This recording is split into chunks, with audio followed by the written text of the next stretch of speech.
Parts of New York City were flooded again, this time sparked by Tropical Storm Elsa as it made its way up the East Coast. So I'm going to play for you some of these videos as well as a reaction and what's also been happening on the West Coast as this has been going on the East Coast.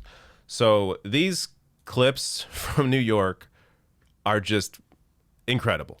So this here, some subway system you got there. This is the 157th Street 1 line right now. This lady braving... you couldn't pay me to go in that water. But apparently the train's still running, as you can see in the background there. I guess the water maybe tapers off at the end, but just wild. Let's check out this next one. This made me laugh. Here's this is posted by Douglas Stewart.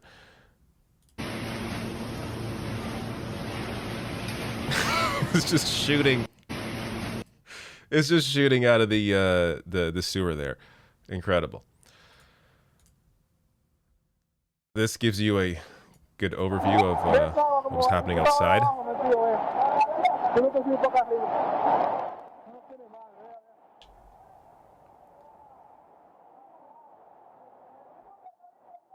Yeah, this is just crazy.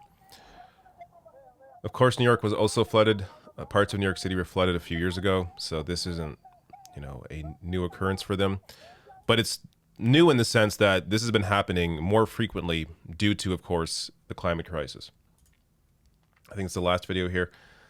This is also at in the subway.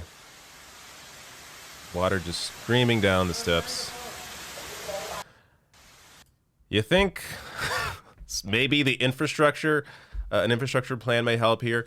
I'm sure there are many, you know, many reasons why the subway is in the condition that it is. But even if it was in perfect condition, the kind of rain and flooding that New York City experienced, you would still expect this to happen.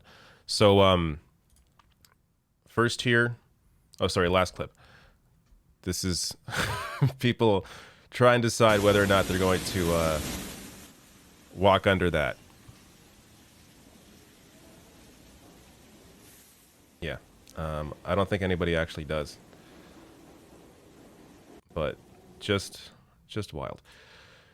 So Jamal Bowman tweeted out saying, "It's been raining for 2 hours and our infrastructure is flooding and overwhelmed. Our infrastructure package must address the climate change crisis with the urgency it deserves, with massive investments in decarbonization and clean energy." And this from Common Dreams here. The tropical storm hammered the eastern U.S. as the Pacific Northwest grapples with a heat wave that experts have characterized as the most extreme in world weather records.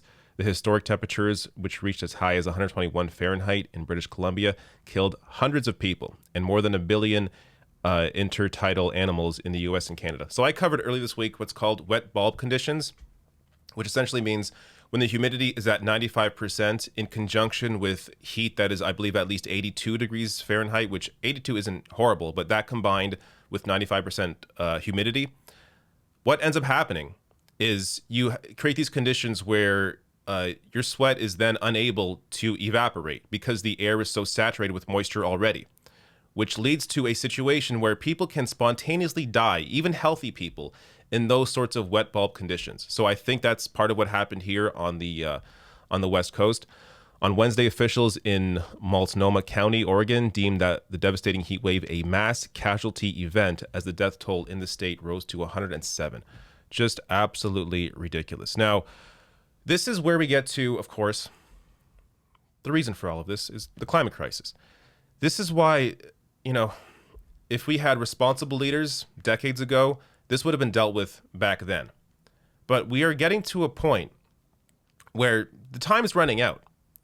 So, and you know, I know most of you know this.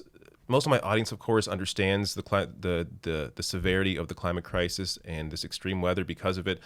But for people that are, you know, conservative, whether it's floods, hurricanes, extreme heat, or something else, if you're fiscally conservative and that's what you care about, it costs a hell of a lot more to deal with the impact of extreme weather than it does to actually move away from fossil fuels and invest in renewable energy.